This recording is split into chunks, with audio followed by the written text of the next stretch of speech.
one's perception, as you already know, one's perception is one's reality, okay?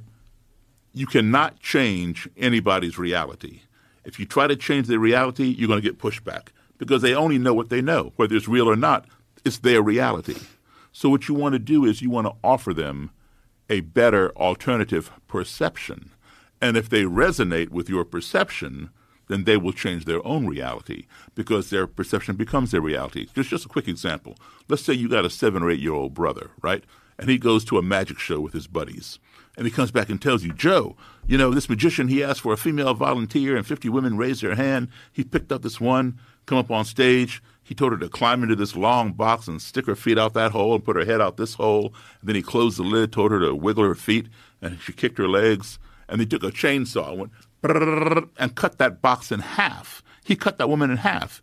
And you're like, it didn't really happen like that. Yes, it did. I was there. You weren't even there. I saw it with my own eyes. You are challenging his reality. He knows what he saw. And that magician cut that woman in half. And then to make it even more obvious to you, he tells you that the magician, after he cut the box in half, took the half with the legs sticking out and moved it over here to stage right, and the half with the head over here to stage left, and then he went over there and talked to the head of the woman, and she talked back to him. And then he brought the two halves back together, opened the box, and out popped the woman, full form, no blood. He cut her in half, and he put it back together. And you're saying, it was just an illusion. No, it wasn't. I saw it with my own eyes. I was there. You weren't even there. So, you're attacking his reality. He's going to resist. He's going to fight you. All right?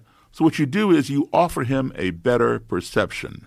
You say, hey, listen, I hear what you're saying. But could it be possible that just maybe out of those 50 women that raised their hands and he picked one, maybe she works for him?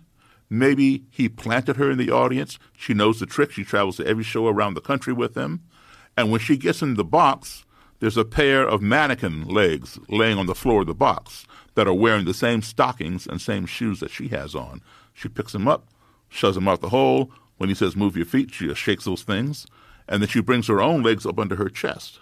So her whole body is on that half of the box. So the saw doesn't even touch her. And obviously, when he separates the two halves, the feet are over there. Now she can't move them. So he has to distract your attention by going over here. So you're not looking at those feet. And he's talking to the head, and she's talking back. Of course, when he brings them back together, she pulls the dummy legs, leaves them on the floor of the box. She climbs out. And then your brother says, I guess that would be the only way that would work. You've offered him a better perception, and that perception then becomes his reality. So don't attack somebody's reality, regardless of what it is, even if you know it to be false. Give them a better perception and allow them to resonate with it, because it's always better when somebody comes to the conclusion, I've been wrong, maybe this is something I need to think about. Yeah, this will work. It's a perfect example of not silencing people's ideas, but giving them better ideas.